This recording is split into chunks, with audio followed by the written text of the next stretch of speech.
नमस्कार, बहुत बहुत स्वागत है आप सभी का। आपके साथ मैं हूं करिश्मा। आइए आपको दिखाते हैं फटाफट अंदाज में खबरें। 2 दिन के नॉर्थ ईस्ट दौरे पर पहुंचे गृह मंत्री अमित शाह। गुवाहाटी में किया पौधारोपण। रविवार को नॉर्थ ईस्ट काउंसिल की बैठक में हिस्सा लेंगे। रविवार को मेघालय जाएंगे पीएम मोदी। शिलांग में नॉर्थ ईस्ट काउंसिल की बैठक में होंगे शामिल। अमित शाह भी रहेंगे मौजूद। ममता बनर्जी और बीएसएफ अधिकारियों की बहस हुई। ममता ने गृह मंत्री अमित शाह के सामने उठाया सीमा सुरक्षा का मुद्दा। ममता ने कहा बीएसएफ से पूरा सहयोग नहीं मिलता। गुजरात प्रदेश अध्यक्ष सीआर पाटिल दिल्ली में मनाएंगे गुजरात की जीत का जश्न। 30 दिसंबर को सभी 156 विधायकों को देंगे डिनर। पीएम मोदी और अमित शाह भी रहेंगे मौजूद। मुंबई में महाराष्ट्र विकास अघाड़ी ने छत्रपति शिवाजी महाराज पर विवादित टिप्पणी को लेकर प्रदर्शन किया। एकनाथ शिंदे सरकार और महाराष्ट्र के राज्यपाल भगत सिंह कोश्यारी के खिलाफ निकाला मार्च। 23 दिसंबर को कांग्रेस ने बुलाई अहम बैठक। महासचिव प्रभारी प्रदेश अध्यक्षों की बैठक। विधायक दल के नेता भी बैठक में बुलाए गए। कांग्रेस संगठन के कामकाज पर होगी चर्चा। हाथ से हाथ जोड़ो अभियान पर भी चर्चा होगी। 24 दिसंबर को दिल्ली पहुंचेगी भारत जोड़ो यात्रा। अशोक गहलोत भी यात्रा के साथ पहुंचेंगे दिल्ली। राजस्थान कांग्रेस अध्यक्ष समेत कई नेता भी रहेंगे मौजूद। राजस्थान की गहलोत सरकार के 4 साल पूरे हुए। जयपुर में भव्य कार्यक्रम। सीएम गहलोत ने गिनाई सरकार की उपलब्धियां। वसुंधरा राजे ने गहलोत सरकार पर साधा निशाना। वसुंधरा राजे ने कहा कि अंदरूनी कलह क्लेश नहीं होता तो वह होटलों में आखिर क्यों बंद रहते।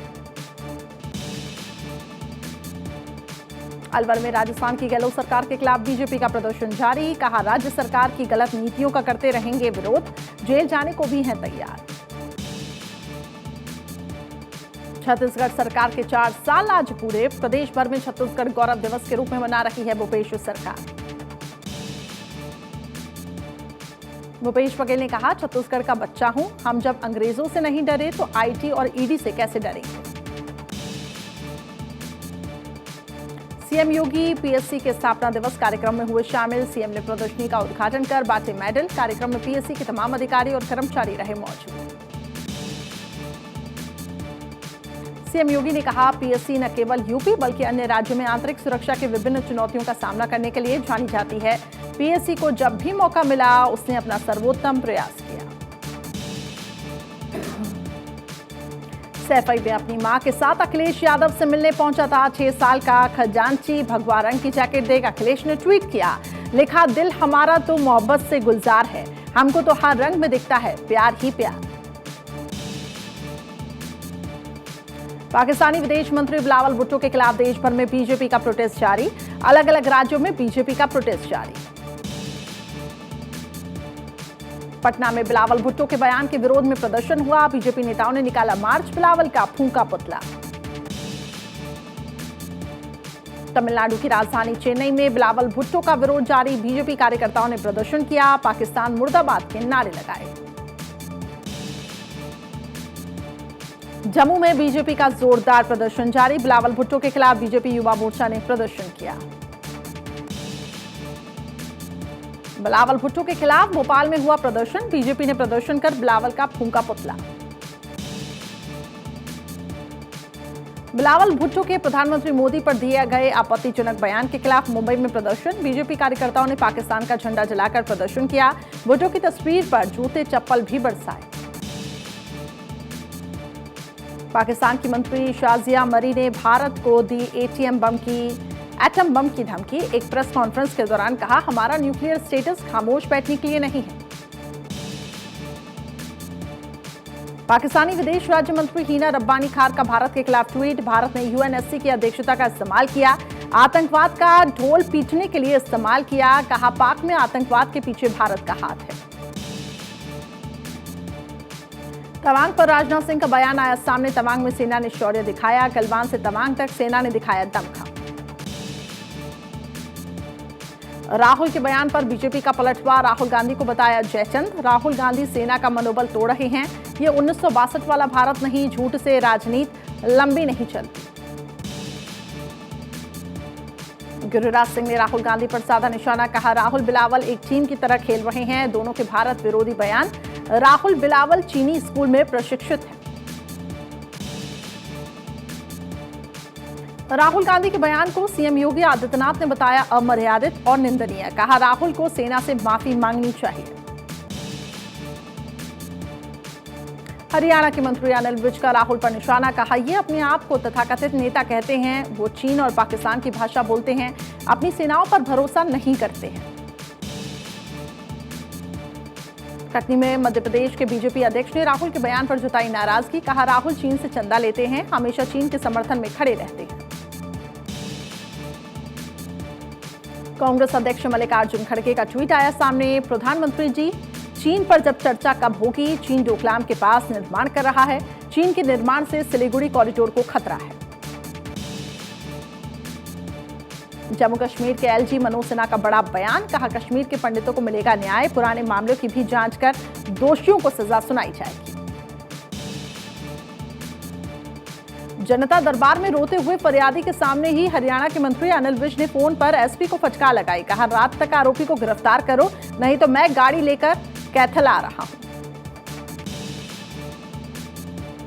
कर्नाटक के सीएम बसवराज बोम्मई हुबली धारवाड़ी जिले के दौरे पर कई विकास परियोजनाओं का किया शिलान्यास। बिहार के छपरा में जहरीली शराब से हुई मौतों पर बड़ी कार्रवाई हुई। एसएचओ इंस्पेक्टर चौकीदार सस्पेंड, एसपी सारण ने कार्रवाई की। बिहार में जहरीली शराब पीने से मौत का आंकड़ा बढ़ा, 76 तक पहुंचा। छपरा की घटना ने बिहार में शराबबंदी की पोल खोली।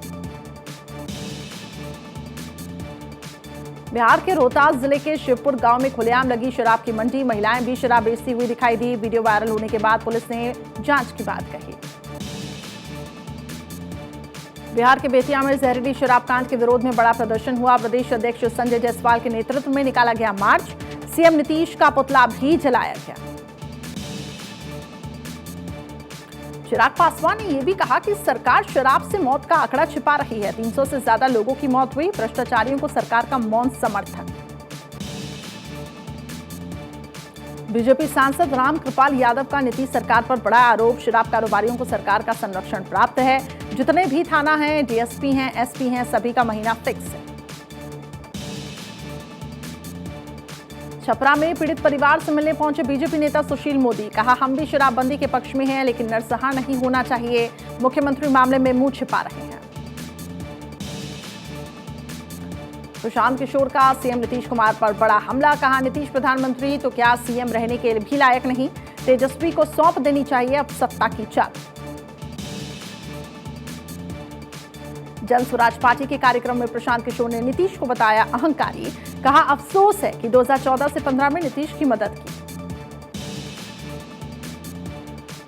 शाहरुख खान पर भड़के वीएचपी प्रवक्ता विनोद बंसल। कहा बेशरम रंग गाने से अश्लीलता फैलाई जा रही है। अभिव्यक्ति की आजादी के नाम पर बॉलीवुड का एक गैंग हिंदू धर्म को बदनाम करने में जुटा हुआ है। जबलपुर में पठान मूवी के विरोध में हनुमान चालीसा का पाठ। बजरंग दल और विश्व हिंदू परिषद के कार्यकर्ताओं ने विरोध जताया। भविष्य में जबलपुर में शाहरुख की कोई भी फिल्म की शूटिंग नहीं होने देने की मांग। कथावाचकों ने फिल्म पठान का विरोध किया। सीहोर वाले प्रदीप मिश्रा, बागेश्वर पीठ के पीठाधीश्वर धीरेन्द्र शास्त्री ने लोगों से फिल्म नहीं देखने की अपील की। भोपाल में बीजेपी विधायक रामेश्वर शर्मा के मिशनरी स्कूल को खुली चेतावनी। शिक्षा का प्रयास करें, लेकिन धर्म का प्रचार न करें। यूपी सरकार का मुख्तार अंसारी पर बड़ा एक्शन। लखनऊ में मुख्तार अंसारी की संपत्ति कुर्क। लखनऊ के डालीबाग में 8 करोड़ की संपत्ति कुर्क। गाजीपुर पुलिस ने लखनऊ में संपत्ति कुर्क की। 2 दिन की पुलिस की रिमांड में भेजा गया लॉरेंस बिश्नोई। मोहाली कोर्ट ने मंजूर की रिमांड। श्रद्धा मर्डर केस के आरोपी आफ्ताब की जमानत अर्जी पर सुनवाई टली। दिल्ली के साकेत कोर्ट में होनी थी सुनवाई। अब 22 दिसंबर को होगा फैसला। जयपुर में दिल दहला देने वाली घटना आई सामने। महिला की हत्या कर 10 टुकड़े किए गए। श्रद्धा हत्याकांड जैसी वारदात को अंजाम दिया गया। भतीजे ने हथौड़े से वार कर हत्या की। महिला की हत्या के आरोप में भतीजा गिरफ्तार हुआ। हत्या के बाद ग्राइंडर मशीन से शव के आधे दर्जन टुकड़े किए। शव के टुकड़ों को जंगल में भी फेंका। राजौरी में 2 लोगों की आतंकी हमले में मौत के बाद आज किया गया अंतिम संस्कार। जम्मू बीजेपी अध्यक्ष रविंद्र रैना और इलाके के लोगों ने आखिरी विदाई दी। हमले में घायल एक शख्स का इलाज जारी।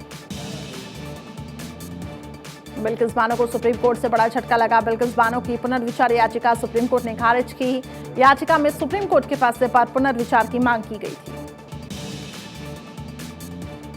अनिल देशमुख की जमानत के खिलाफ याचिका। सीबीआई ने सुप्रीम कोर्ट में दायर की याचिका। बॉम्बे हाईकोर्ट के फैसले को चुनौती।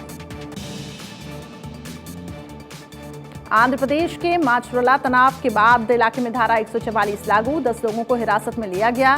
टीडीपी और वाईएसआरसीपी के समर्थकों में हुई झड़प में कई लोग हुए थे घायल। आंध्र के गुंटूर में टीडीपी लीडर की पुलिस से झड़प हुई। विरोध कर रहे थे टीडीपी नेता। हरियाणा के जिंद में पंचायत मंत्री देवेंद्र बबली के कार्यक्रम में हंगामा हुआ। नाराज मंत्री ने सरपंचों को बाहर निकाला। बाहर भी जमकर नारेबाजी की। लखनऊ में यजदान बिल्डिंग गिराते समय बड़ा हादसा हुआ। बिल्डिंग के नीचे कई मजदूर दबे। आसपास के कई मकान, गाड़ियां भी जद में आई। एलजी गिरा रहा है यजदान बिल्डिंग। ध्वस्तीकरण से हुए नुकसान पर भड़के आसपास रह रहे लोग जमकर किया हंगामा। नुकसान की भरपाई की मांग की। लखनऊ में बिल्डिंग गिराते समय हुआ हादसा। जांच के लिए कमेटी का गठन। 15 दिन से बिल्डिंग गिराने का चल रहा था काम।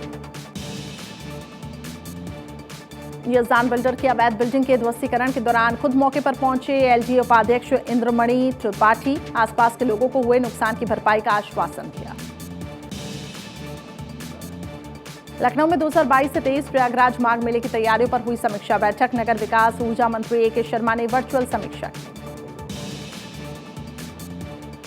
शिमला में बंद सीमेंट फैक्ट्री का विवाद जल्द सुलझाएगी हिमाचल की नई सरकार। सीमेंट की वैकल्पिक व्यवस्था पर भी किया जा रहा है विचार।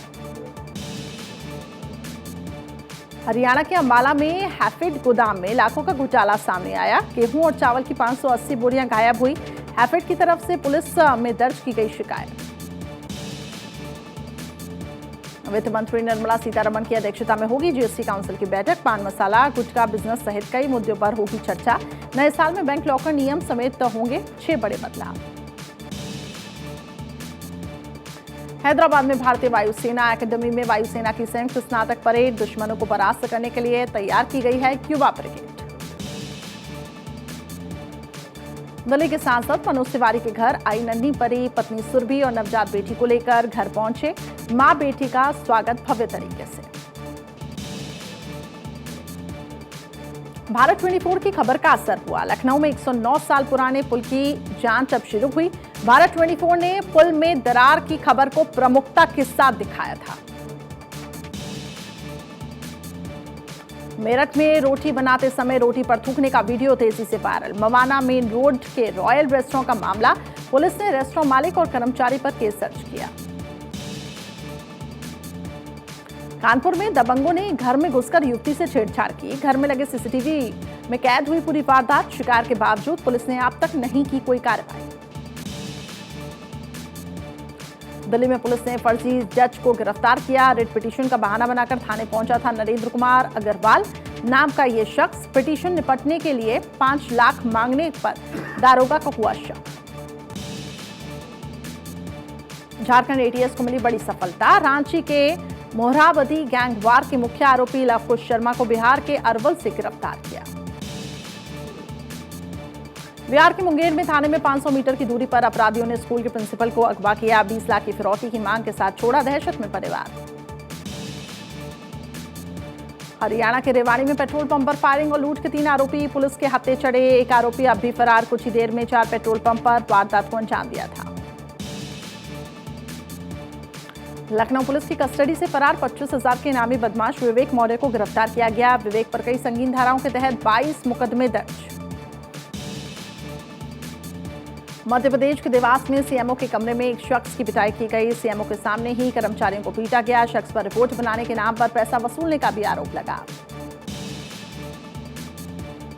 यूपी के उन्नाव में रिश्वत लेते हुए हेड कांस्टेबल का वीडियो आया सामने। गवाही के कागजात तस्दीक करने के एवज में ले रहा था 2,000 रुपए। कार्रवाई की मांग की। उत्तर प्रदेश के एटा में नेशनल हाईवे पर दबंग शख्स का फायरिंग करते हुए वीडियो सामने आया। फायरिंग की घटना के बाद इलाके में डरे हुए हैं लोग। यूपी के हमीरपुर में पिता ने बेटी को दहेज में बुलडोजर दिया। कहा कार देते तो खड़ी रहती, लेकिन बुलडोजर से होगी कमाई। बुलडोजर की कीमत करीब 30 लाख रुपए। पटना में नाबालिग लड़की लापता होने से नाराज लोगों ने सड़क जाम किया। जमकर हंगामा भी हुआ। पुलिस ने किसी तरह मामले को शांत करवाया। बिहार के बेगूसराय में उधार नहीं देने पर दुकानदार की गोली मारकर हत्या कर दी गई। सिगरेट उधार न देने से दुकानदार को मारी गोली। जांच में पुलिस जुटी। पुणे में कंपनी में भीषण आग लगी। आग की वजह से सिलेंडर ब्लास्ट हुआ। दूर दूर तक फैला धुएं का गुब्बार। मुंबई के घाटकोपर में पारेख अस्पताल में भीषण आग लगी। आग पर पाया गया काबू। आग की घटना में एक की मौत हुई, 2 लोग घायल। दिल्ली के ग्रेटर कैलाश के फिनिक्स अस्पताल के बेसमेंट में भीषण आग लगी। मौके पर पहुंची दमकल की गाड़ियां, आग पर काबू। आंध्र प्रदेश के तिरुपति में बीच सड़क कार में भीषण आग लगी। कार में बैठ लोगों ने बाहर निकलकर जान बचाई। आग की वजह फिलहाल साफ नहीं। शिमला के महोरी थियोग इलाके में शव मिलने से सनसनी मची। शव की अब तक शिनाख्त नहीं हुई। रूस के व्लादिवोस्तोक में एक बड़े गोदाम में भीषण आग लगी। 1100 किलोमीटर के इलाके में फैली आग। आग लगने की वजह साफ। पेरू में सियासी संकट जारी। हिंसा के बीच प्रदर्शन हुआ। समय से पहले चुनाव कराने वाले विधेयक खारिज हुए। देश में इमरजेंसी लागू। पुतिन के रणनीतिकार का बयान, या तो युद्ध जीतेंगे या दुनिया तबाह होगी। रूस ने यूक्रेन पर दागी 60 से ज्यादा मिसाइलें। यूक्रेन में रूसी हमले के बाद कई जगह 32 गोली। फ्रांस में 7 मंजिला इमारत में भीषण आग लगी। 5 बच्चों समेत 10 लोगों की दर्दनाक मौत हुई, कई लोग घायल हुए। पाकिस्तान के पंजाब प्रांत में पत्रकार की बेरहमी से पिटाई कर दी गई। पुलिस के खिलाफ रिपोर्टिंग करने पर हसीब गोंडल की बेरहमी से उसको पीटा। वीडियो जारी। खेल और युवा मामलों के मंत्री अनुराग ठाकुर का ऐलान, देश भर में खोले जाएंगे 1000 खेलो इंडिया सेंटर चलाने वालों को मिलेंगे 5 लाख सालाना। पूर्व खिलाड़ियों और कोच को मिलेगा फायदा। देहरादून में सीएम पुष्कर सिंह धामी ने 8वीं अंतर विभागीय बैडमिंटन प्रतियोगिता का उद्घाटन किया। कहा, जब तक साथ खेलते हैं तो एक दूसरे को समझने का मिलता है मौका। वहीं देखिए, इसी बीच एक बड़ी खबर जो मिल रही है दिल्ली से, जहां पे मधुसूदन मिस्त्री के राज्य कांग्रेस को निर्देश। मधुसूदन मिस्त्री के सभी राज्यों के पीआरओ को निर्देश है, 15 जनवरी तक तैयार करें एआईसीसी डेलीगेट की सूची। फरवरी में रायपुर में होगा कांग्रेस का प्लेनरी सेशन और इसको लेकर निर्देश जारी किए गए हैं। तो इस वक्त की बड़ी खबर दिल्ली से, जहां मधुसूदन मिस्त्री के राज्य कांग्रेस को निर्देश ये है कि सभी राज्यों के पीआरओ को दिया गया है ये निर्देश, 15 जनवरी तक एआईसीसी डेलीगेट्स की सूची को तैयार किया जाए। राज्य कांग्रेस को यहां पर निर्देश जारी किए गए हैं, सभी राज्यों के पीआरओ को निर्देश दिए जाएं। वहीं लखनऊ में देखिए, पेंशनर्स दिवस का आयोजन किया गया। अपर जिला अधिकारी विपिन कुमार मिश्र की अध्यक्षता में इस बैठक का आयोजन किया गया। बैठक में कलेक्ट्रेट की मुख्य कोषाधिकारी साधना कोरी रही मौजूद। कोषागार के अपर निदेशक संपूर्णानंद द्विवेदी भी मौजूद रहे। कोषागार निदेशालय के संयुक्त निदेशक सतीश कुमार सिंह भी मौजूद थे। उत्तर प्रदेश परिवहन निगम के वित्त नियंत्रक संजय सिंह भी मौजूद थे। पेंशन संयुक्त निदेशक गिरीश चंद्र चौबे और मुख्य कोषाधिकारी निशांत उपाध्याय भी इस दौरान मौजूद थे। कार्यक्रम में विभिन्न विभागों के आहरण वितरण अधिकारी भी मौजूद रहे। वित्तीय प्रशिक्षण और इसके साथ साथ शोध संस्था इंदिरा नगर लखनऊ के सभागार भी इस पूरे आयोजन में शामिल हुए।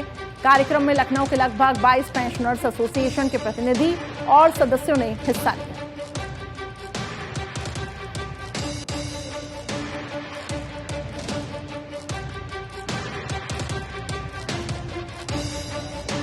तो पेंशन संयुक्त निदेशक गिरीश चंद्र चौबे और मुख्य कोषाधिकारी निशांत उपाध्याय भी इस दौरान मौजूद रहे। लखनऊ में पेंशनर्स दिवस का आयोजन, जिसमें कार्यक्रम में विभिन्न विभागों के आहरण वितरण अधिकारी मौजूद थे। इसके साथ साथ एसोसिएशन के कई प्रतिनिधियों और सदस्यों ने हिस्सा लिया। वित्तीय प्रशिक्षण, शोध संस्था इंदिरा नगर लखनऊ के सभागार में इसका आयोजन किया गया था।